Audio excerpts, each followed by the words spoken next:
현무5. 지금 한국이 핵탄두를 개발하겠다는 거 아니야? 한국 같은 무책임한 소국이 가져서는 안 되는 무기인데 우리같이 책임 있는 대국도 아닌 한국의 의도는 너무 불순한 거 아닌가요? 국군의 날 행사장, 한 중국 기자가 매우 분노해서 발을 동동 구르고 있습니다. 한국 연구진이 수개월 내에 핵탄두를 개발해 핵전쟁에 뛰어드는 것이 아니냐며 뒷목을 잡고 넘어가고 있는데요. 싸늘한 시선으로 주변 기자들이 바라보고 있는데 유독 눈에 띄는 사람이 있습니다. 바로 CNN의 한국계 미국인 기자인데요. 오늘 사연은 이 기자분이 보내주셨습니다. 어떤 사연인지 만나보도록 하겠습니다. 안녕하세요. 저는 CNN의 국방 및 안보 전문 기자 제시카 김입니다.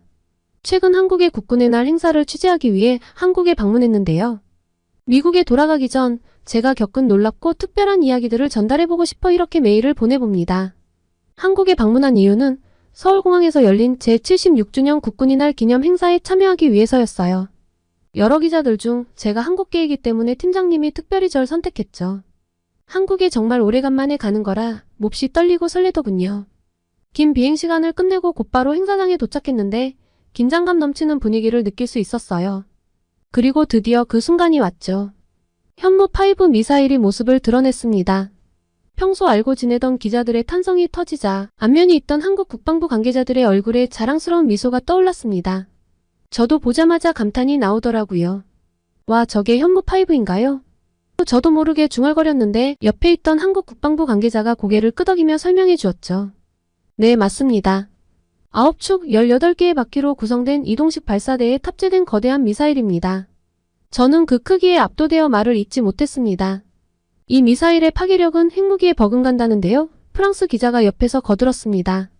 탄두 하나의 중량이 무려 8톤에 달한다는데 전 세계에서 가장 무거운 수준의 탄두를 가진 미사일 중 하나예요. 정말 놀랍네요. 제가 감탄했죠. 이 정도 규모의 미사일을 개발하는 데 얼마나 걸렸다고 하던가요? 공식적으로는 약 3년이 걸렸다고 하는데 실제로는 그 이전부터 준비해왔겠죠? 한국 기술력은 이미 알고 있었는데 보면 볼수록 놀랍네요. 옆에서 대화를 듣고 있던 각국의 기자단이 고개를 끄덕였습니다. 한국의 기술력이 이렇게 인정받고 있다는 사실에 내심 뿌듯하기도 했습니다. 내 뿌리가 이렇게 멋진 곳이야 하는 그런 느낌이었으니까요. 그런데 그때 중국 기자 한 명이 다가와 날카로운 질문을 던졌습니다. 그런데 다들 중요한 걸 놓치고 있네요. 이런 강력한 무기가 오히려 이 지역의 평화를 위협하지 않을까요? 중국은 이를 매우 우려하고 있습니다. 한국이 이걸 개발한 의도를 파악하는 게 기자들의 역할 같은데 다들 그저 감탄만 하다니 순간 분위기가 싸늘해졌어요. 제 속에서는 뭔가 욱하고 올라오는 느낌이 있었습니다. 모든 국가는 자국 방어를 위한 권리가 있습니다. 중요한 건 이 기술을 어떻게 사용하느냐겠죠. 제 취재로는 한국이 이를 순수한 방어 목적으로 개발했다고 봅니다. 제 답변에 중국 기자의 표정이 굳어졌어요. 하지만 과하죠. 한국이 굳이 이렇게까지 개발에 힘을 쏟는 저희가 궁금하네요.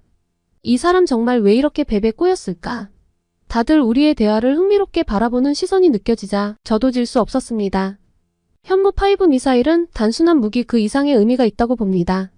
이는 한국의 기술력과 방위 의지를 보여주는 상징이에요. 더 나아가 한미동맹을 더욱 강화할 수 있는 계기가 될 수 있죠. 리 웨이의 눈썹이 치켜 올라갔어요. 한미동맹 강화라고요? 어떤 의미에서죠? 네, 이렇게 생각해보세요. 현무5와 같은 첨단 기술은 한국이 미국의 든든한 협력자로서 지역 안보에 더 큰 역할을 할 수 있다는 걸 보여줍니다. 이는 미국의 부담을 덜어주면서도 동맹의 가치를 높이는 거죠. 제 설명에 리 웨이는 고개를 갸웃거렸지만 저는 계속해서 말을 이어갔어요. 게다가 이런 기술 발전은 양국 간의 기술 협력을 더욱 촉진할 수 있어요. 미국의 첨단 기술과 한국의 혁신적인 접근이 만나면 더 나은 방위 시스템을 만들어낼 수 있겠죠. 이는 결국 이 지역의 안정에 기여할 수 있습니다. 잠시 침묵이 흐르더니 리 웨이가 물었어요. 그래도 이런 무기 개발이 군비 경쟁을 부추기지 않을까요? 이 질문에 저는 깊은 숨을 들이쉬고 대답했습니다. 군비 경쟁에 대한 우려는 이해합니다. 하지만 현무5와 같은 무기의 존재 자체가 오히려 전쟁을 억제하는 강력한 힘으로 작용할 수 있어요. 공격받으면 큰 대가를 치르게 될 것이라는 메시지를 전달하는 거죠. 이는 평화를 유지하는 한 방법이 될 수 있습니다. 리 웨이는 여전히 의심스러운 표정이었습니다. 워낙 보는 눈들이 많으니 가만히 있었던 것 같은데 더 이상의 반박은 하지 않았죠. 하지만 몹시 못마땅한 눈으로 저를 바라보는 시선이 고스란히 느껴졌습니다. 한두 번 겪어본 게 아니에요. 중국 기자들의 중화사상, 그리고 한국에 대한 비틀린 감정은 기자가 된 이후 여러 번 경험을 해서 익숙했습니다. 동료 카메라맨에게 으쓱하고 어깨를 축혀 올리고 넘기는 수밖에 없었죠. 제가 완벽한 백인이 아니고 한국계인 걸 아니까. 저렇게 한국에 대해 공격적인 이야기를 하는 걸 알고 있지만 그래도 잘 대처했다고 생각했어요. 한숨이 좀 나오더군요. 그래도 중국 기자들이 저런 태도를 보였다는 건 그만큼 한국의 기술력이 놀라웠다는 이야기이니 한국계 미국인으로서 자부심을 가져야지 하고 돌아왔습니다. 그리고 호텔방에 도착해 노트북을 펼쳤습니다. 화면에 손가락을 올리며 잠시 망설였어요. 그리고 이렇게 글을 시작했습니다. 현무5 미사일, 한반도를 넘어 동북아 안보 지형을 바꾸다. 이 문장을 쓰고 나니 갑자기 무거운 책임감이 밀려왔어요. 내가 쓰는 이 기사가 세계로 퍼져나갔을 때 어떤 파장을 일으킬까 하는 생각이 들었거든요. 숨을 고르고 제 역할인 객관적이고 공정한 보도에 집중하기로 했습니다. 우선 기사를 쓰면서 현무5의 기술적 특성을 자세히 설명했습니다. 18개의 바퀴 20m에 달하는 발사관, 8톤에 이르는 탄두 중량. 이 숫자들이 의미하는 바를 독자들이 이해할 수 있도록 최선을 다했어요. 그리고 이 미사일이 가져올 전략적 변화에 대해 분석했습니다. 한국의 방위 능력 향상, 미국과의 동맹 강화, 그리고 북한과 중국에 대한 억제력. 이 모든 요소들을 균형 있게 다루려고 노력했죠. 특히 한미 관계에 대해서는 더 깊이 파고들었어요. 현무5가 어떻게 양국 관계를 더욱 돈독하게 만들 수 있는지, 그리고 이것이 동북아 안보에 어떤 영향을 미칠지 세심하게 분석했습니다. 하지만 동시에 중국과 러시아의 우려도 빼놓지 않았어요. 비록 중국 기자가 제게 좀 기분 나쁘게 표현하긴 했지만 그들의 입장에서 보는 현무5가 어떻게 보이는지, 그리고 이것이 지역 긴장을 고조시킬 가능성은 없는지도 다루는 것도 제 역할이니까요. 마지막 문장을 쓰기 전 한참을 모니터를 바라봤습니다. 제 기사가 이 복잡한 상황을 제대로 전달하고 있는지, 독자들에게 균형 잡힌 시각을 제공하고 있는지 걱정되더군요. 아무래도 낮에 감정에 좀 치우쳐졌던 게 신경이 쓰였습니다. 그때 문득 어릴 적 할아버지께서 해주신 말씀이 떠올랐어요. 지식은 양날의 검이란다. 어떻게 쓰느냐에 따라 세상을 살리기도 해치기도 한단다. 현무5도 마찬가지겠죠. 이 강력한 무기가 어떻게 사용될지, 그리고 그 결과가 어떨지는 아무도 장담할 수 없을 것 같았어요. 하지만 현무5는 한국의 자주국방 의지와 기술력을 보여주는 상징이에요. 이 무기는 한반도의 평화를 지키고 동북아 안보 균형을 유지하는 데 중요한 역할을 할 거라고 확신했습니다. 한미동맹을 더욱 굳건히 하고 북한의 도발을 억제하며 주변 강대국들에게 한국의 위상을 각인시킬 수 있는 전략적 자산이니까요. 현무5의 존재 자체가 전쟁을 막고 평화를 지키는 강력한 수단이 될 거라고 봤죠. 물론 이해관계가 얽힌 일부 국가들의 우려도 이해할 수 있었지만 한국의 방위력 강화가 결국 이 지역의 안정에 기여할 것이라는 점은 분명해 보였습니다. 이 첨단 무기가 한국의 안보를 더욱 굳건히 하고 나아가 세계 평화에 이바지하는 초석이 되길 희망한다는 메시지로 마무리했어요. 그리고 보내기 버튼을 눌렀습니다. 이제 제 기사가 세상에 나가 어떤 반향을 일으킬지 지켜봐야죠. 그리고 한국에서의 일정도 아직 끝이 아니었고요. 다음날 아침 국방부에서 현무5 미사일에 대한 추가 브리핑이 있었어요. 세계 각국의 취재진들이 모여들었죠. 자리에 앉아 주변을 둘러보니 다양한 국적의 기자들이 보였습니다. 브리핑이 시작되고 한국 국방부 관계자가 현무5의 세부 사항을 설명하기 시작했어요. 현무5는 이동식 발사대와 함선에서도 발사 가능합니다. 우리는 앞으로 200기 이상을 배치할 계획입니다. 이 말에 취재진 사이에서 술렁임이 일었어요. 특히 미국, 프랑스, 독일 기자들의 눈빛이 반짝이는 게 보였죠. 그때 옆자리에 중국 기자가 불편한 기색을 감추지 못하며 중얼거리는 소리가 들렸어요. 핵탄두도 없는 미사일을 가지고 뭘 그리 대단하다고. 어제랑은 또 다른 기자였는데 어딜 가나 중국 기자들은 늘 이렇게 튀었습니다. 좀 짜증이 났어요. 무시하고 계속해서 메모를 했습니다. 저는 현무5의 놀라운 성능이 궁금했으니까요. 현무5의 파괴력은 실로 놀랍습니다. 최근 이스라엘이 헤즈볼라 벙커 공격에 사용한 폭탄보다 무려 5배 이상의 파괴력을 지니고 있습니다. 탄두 중량이 8톤에 달하는데 이는 전 세계에서 가장 무거운 수준입니다. 이 말에 다시 한번 취재진 사이에서 탄성이 터져나왔어요. 하지만 중국 기자는 여전히 못마땅한 표정이었죠. 현무5의 가장 큰 특징 중 하나는 이동식 발사대입니다. 9총 18개의 바퀴로 구성된 이 발사 차량은 개 걸음 방식으로 이동할 수 있습니다. 이는 마치 개가 옆으로 걷는 것과 같은 움직임을 말하는데 좁은 공간에서도 쉽게 방향을 전환할 수 있어 전술적으로 큰 이점을 제공합니다. 이 설명에 기자들 사이에서 감탄사가 터져나왔어요. BBC 기자가 옆자리 동료에게 이건 정말 혁신적인데? 라고 속삭이는 소리가 들렸죠. 우리는 앞으로 200기 이상의 현무5를 배치할 계획입니다.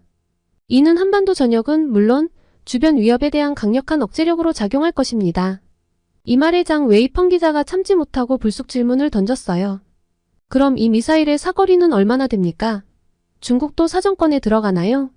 갑작스러운 질문에 회의실이 순간 조용해졌어요. 국방부 관계자는 침착하게 대답했습니다. 현무5의 정확한 사거리는 군사기밀입니다. 다만 이 미사일은 순수하게 방어용으로 개발되었음을 강조드립니다.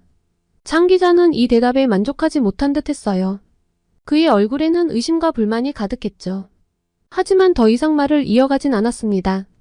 관계자는 현무5의 놀라운 기술력에 대한 설명을 이어갔고 미사일의 정확도와 요격 회피 능력에 대한 설명에 많은 기자들이 감탄했죠. 그리고 브리핑이 끝나고 기자들끼리 의견을 나누는 시간이 있었어요. 미국 CNN 동료가 저에게 다가와 말을 걸었습니다.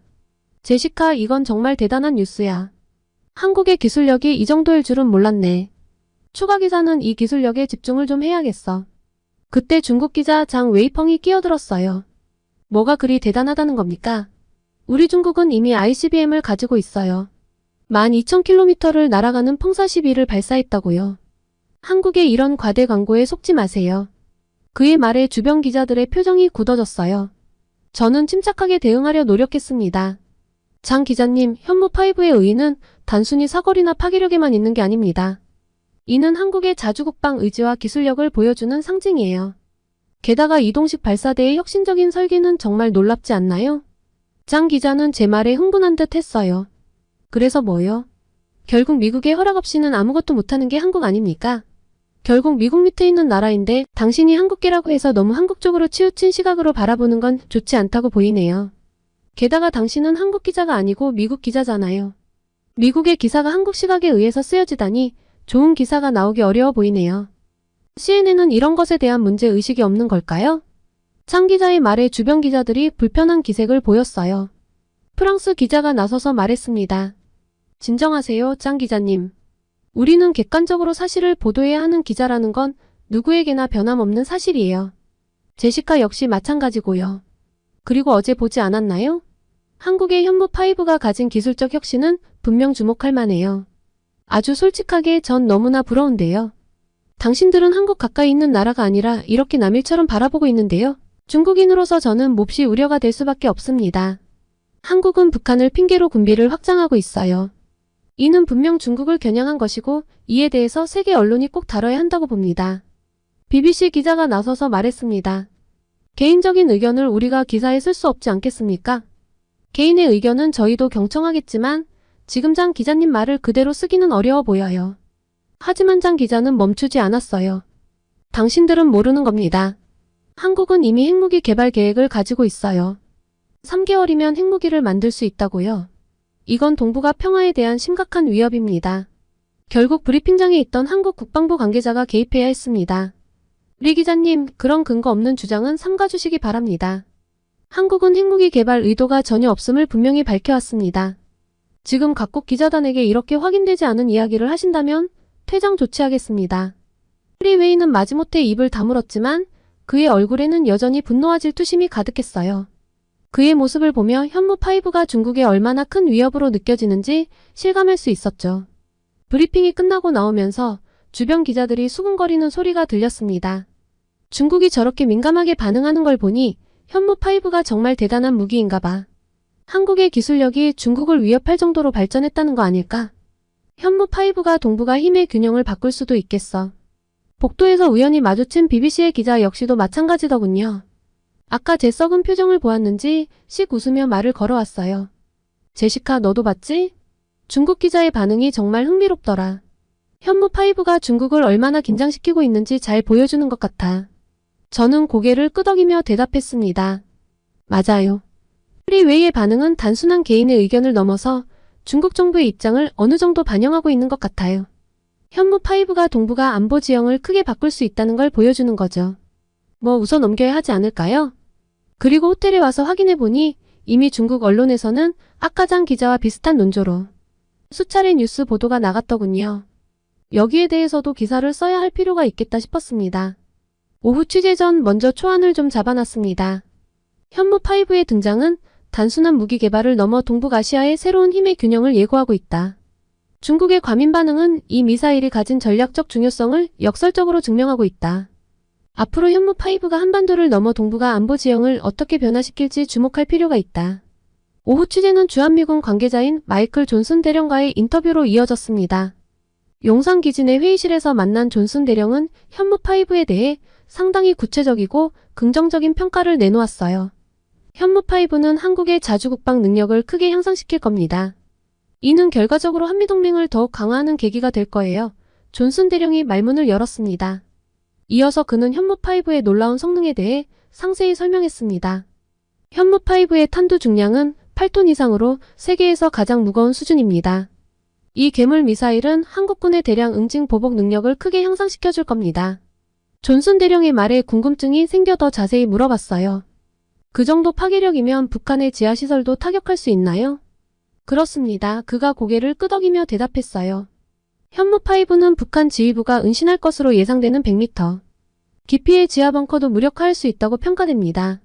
이는 북한에 대한 강력한 억제력이 될 겁니다. 이어서 그는 새로 창설된 전략사령부에 대해서도 언급했습니다. 전략사령부 창설은 매우 중요한 의미를 갖습니다. 이제 한국군은 북한의 핵과 대량 살상 무기에 더욱 효과적으로 대응할 수 있게 되었죠. 미국의 전략사령부와 긴밀히 협력하면서 한미 간 통합된 억제력을 발휘할 수 있을 겁니다. 한국계 미국인으로서 이런 발전상을 듣자 가슴이 뿌듯해졌어요. 하지만 동시에 객관성을 유지하려 노력하며 다음 질문을 던졌습니다. 이런 무기체계의 발전이 혹시 한반도의 긴장을 고조시키지는 않을까요? 존슨 대령은 진지한 표정으로 답했어요. 오히려 반대입니다. 이런 강력한 억제력이 있어야 북한의 도발을 막을 수 있습니다. 현무5와 같은 무기체계, 그리고 새로 창설된 전략사령부는 모두 한반도의 안정과 평화를 위한 것입니다. 인터뷰를 마치고 나오면서 현무5와 전략사령부 창설이 단순한 군사력 증강을 넘어 한반도의 안보 지형을 크게 변화시킬 수 있는 전환점이 될 수 있겠다는 생각이 들었어요. 호텔로 돌아오는 길에 이런 생각이 들더군요. 한국계 미국인으로서 저는 이 상황을 좀 더 깊이 있게 이해할 수 있었고, 이는 제 취재에 큰 도움이 됐습니다.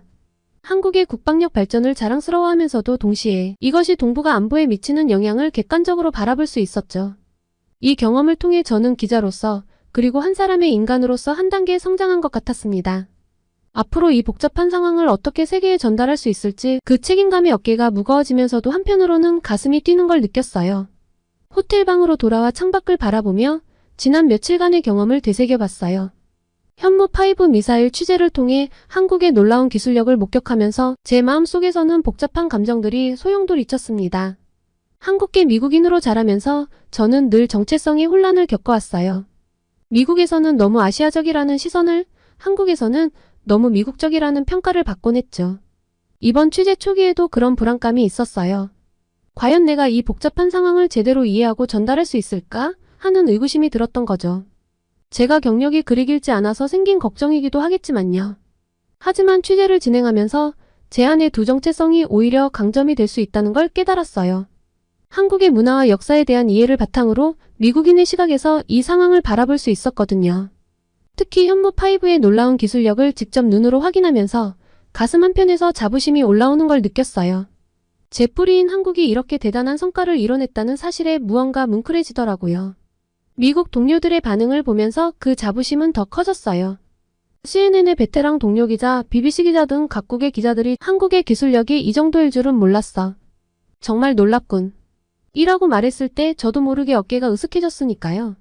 이런 고민 속에서 문득 제가 특별한 위치에 있다는 걸 깨달았어요.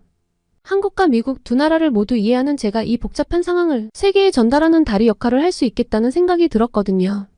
노트북을 펴고 새 기사를 쓰기 시작했습니다. 현무5 한국의 기술력 세계를 놀라게 하다. 이 기사에서 저는 현무5의 기술적 성과를 상세히 설명하면서 이것이 한국의 국제적 위상 변화를 어떻게 반영하는지 분석했어요. 동시에 이로 인한 주변국들의 반응과 향후 전망도 균형 있게 다뤘죠. 기사를 마무리하며 저는 이렇게 썼습니다. 현무5는 단순한 무기 개발을 넘어 한국이 세계 무대에서 어떤 위치에 서 있는지를 보여주는 상징이다. 이는 한국의 놀라운 기술력과 혁신 능력을 증명하는 동시에 동북아 안보 지형의 변화를 예고한다. 앞으로 한국이 이 기술력을 어떻게 활용하고 국제사회와 어떻게 협력해 나갈지 주목해야 할 것이다. 보내기 버튼을 누르고 나서 깊은 숨을 내쉬었어요. 이 기사로 제가 한국계 미국인으로서 그리고 국제기자로서 한 단계 성장했다는 느낌이 들었거든요. 창밖으로 보이는 서울의 불빛들을 바라보며 생각했습니다. 제 안의 두 정체성, 그리고 제가 가진 특별한 시각이 앞으로 어떤 이야기들을 만들어낼지 기대되더라고요. 미국에 돌아온 지금, 저는 한국 뉴스를 매번 체크하며 한국의 또 다른 시작을 기대하고 응원하고 있습니다. 저는 제 뿌리에 대한 자부심과 함께 세계를 향해 더 넓은 시각으로 나아갈 준비를 하고 있고요. 이번 취재를 너무 급히 갔다 와서 한국을 제대로 즐기지 못했는데 선선한 가을 날씨가 벌써부터 그립네요. 한국의 가을이 다가기 전에 빠른 시일 내에 한국을 다시 찾고 휴가를 즐겨볼까 생각 중입니다.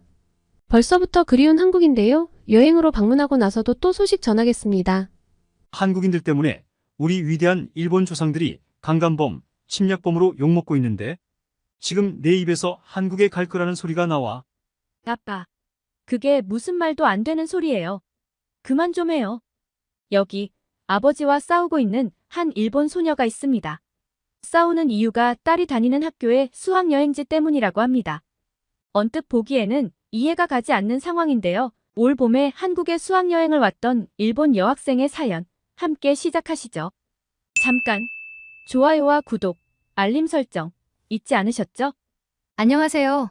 저는 일본에 살고 있는 고등학생 미사키라고 합니다. 지금 일본에 엄청난 한류바람이 불고 있는 것 아시죠? 저와 제 친구들도 다를 바 없답니다. 저와 친구들은 학교에서 매일같이 한국 드라마 감상을 나누고 또 K-팝 아이돌 소식도 공유하며 대학교에 진학하면 한국으로 꼭 놀러가 보고 싶다는 소망을 나누고 있는데요. 특히 제가 살고 있는 구마모토는 일본 지역들 중에서도 시골이라서 한국 드라마에 나오는 반짝반짝한 도시를 보면 항상 부러움에 휩싸이곤 합니다. 제일 부러운 건 가족 휴가로 같이 한국으로 놀러가는 친구들입니다. 저와 같은 반 친구 사와짱은 우리 반에서 유일하게 한국을 다녀온 친구인데요. 얼마나 자랑을 하는지 질투도 내심 났습니다. 아버지가 송가인이라는 유명한 트로트 가수 팬이라서 아버지 주도하에 한국 여행을 갔다 왔다는데 아빠가 송가인 씨 콘서트를 보는 사이 엄마와 자기는 쇼핑을 했고 드라마에서만 보던 한국의 예쁜 카페도 가고 닭갈비도 먹어보았다며 어찌나 자랑을 하던지요. 이렇게 여행을 가는 건 우리 집은 꿈도 못 꾸거든요. 저희 집 경제 사정 때문이냐고요?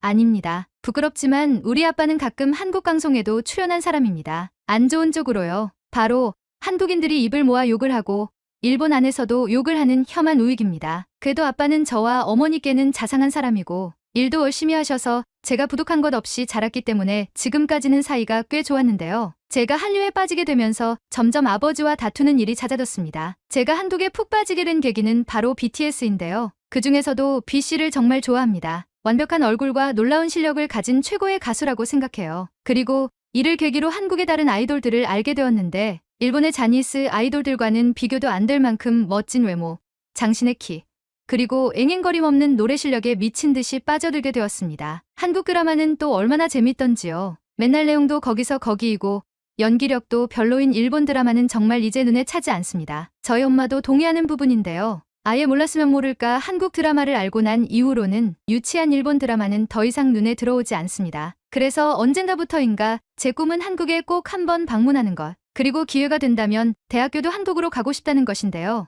이런 저에게 너무나 좋은 기회가 찾아왔습니다. 바로 학교의 수학여행지가 한국으로 정해졌다고 하는 것 아니겠어요? 지난 2020년 1월 이후 3년 만에 이루어진 일본 학생들의 한국 수학여행이라 한국에서 취재 열기도 꽤 뜨거워 아마 관련한 소식을 본 한국분들도 꽤 있는 줄로 알고 있습니다. 저는 한국으로의 수학여행지 결정 소식을 듣자마자 같은 반 친구들과 함께 얼싸안고 눈물을 흘렸습니다. 제가 그토록 고대하던 한국행이라니 4박 5일이라 아주 길진 않지만 남산타워, 남대문시장, 명동, 롯데월드, 경복궁 등 제가 가보고 싶었던 중요한 곳들은 다 가볼 수 있는 일정이라 기대감으로 심장이 터져나갈 것 같았습니다. 문제는 저희 아빠였습니다. 학교 수학여행지가 한국으로 정해졌으니 이 통신문에 나온 수학여행비를 내야 해 라고 이야기하자마자 정말 난리가 난 겁니다. 학교에 한국인이 근무하냐부터 시작해서 어떻게 이렇게 거짓말을 일삼고 이기적이며 일본인을 심하게 차별하는 한국으로 학생들의 수학여행지를 결정할 수 있냐며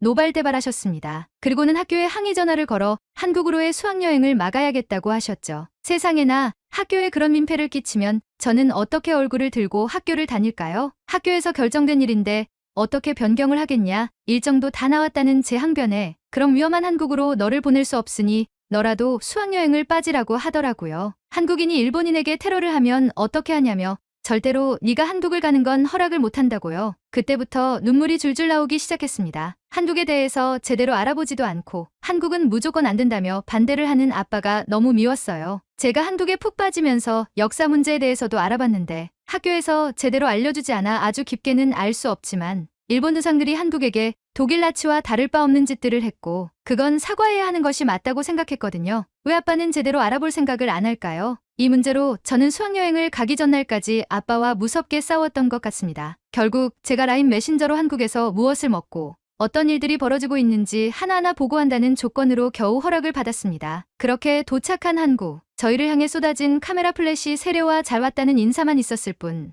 아빠 말처럼 일본인이라고 꺼지라는 사람도 저희에게 계란을 던지는 사람도 없었습니다. 모두 친절하게 반겨주기만 했죠. 실시간으로 뜨는 뉴스를 계속 아빠에게 전송했는데 아빠는 묵묵부답이더군요. 저희는 전주에 가서 한옥마을 구경도 하고 한복도 입어보면서 기념사진도 찍어보았죠. 한국의 전통과 멋을 알기에는 너무나 좋은 곳이었습니다. 길거리에서 파는 여러 가지 음식도 먹어보았는데 겉보기에만 그럴듯하고 맛은 없는 일본의 음식들과는 차원이 다른 맛이었습니다. 구마모토현에도 새마을 식당 같은 한국 식당이 들어와 있는데 아버지가 하도 난리를 치는 통에 일본에 있는 한국 음식점을 가본 적이 없는 전 한국에 와서 진정한 맛을 깨닫게 된 기분이었죠. 더 놀라웠던 건 한국인들의 인심이었습니다. 시장 구경을 하러 갔는데 유난히 고소한 냄새가 나는 곳이 있어서 보니 김을 파는 곳이었는데요. 일본에서 한독김이 유명하다는 건 잘 아시죠? 일본에도 김이 있긴 있는데 한국 김과는 맛이 완전 다릅니다. 일본 김은 좀 두껍고 간장 맛이 나서 바삭하고 얇은 한국 김과는 맛이 완전 다르죠. 고소한 냄새에 이끌려 김 붓는 장면을 사진을 찍으니 아주머니께서 이리 와보라고 손짓을 하시는 게 아니겠어요? 제가 뭘 잘못한 줄 알고 벌벌 떨면서 가까이 갔는데 아주머니께서 굽던 김을 먹기 좋게 잘라 입에 넣어주시더라고요. 저뿐만 아니라 함께 있었던 친구들 모두요. 이걸 먹으면 돈을 내야 하나 싶어서 지갑을 꺼내니까 손사래를 치며 번역 앱으로 한국에 와서 맛있는 거 많이 먹고 잘 놀다 가라. 일본인들이 한독김 좋아한다니까 맛보고 가라고 그냥 준 것이라고 하시더라고요. 갑자기 눈물이 왈칵 차올랐습니다. 역사 문제에 있어서 피해자는 한국인이 저 같은 일본인이 밉게 보일 법도 한데 한국에 와서 잘 놀고 가라는 따뜻한 덕담을 해주시다니요. 그뿐만이 아니었습니다. 저희가 찾아간 한국 고등학교 학생들도 저희를 모두 격렬히 환영해 주었고 저희는 번역 앱과 서툰 한국어, 영어, 일어를 섞었으며 K-팝과 드라마, 이야기로 하나가 되었습니다. 역사 문제에 대해서도 서툴게 물어봤는데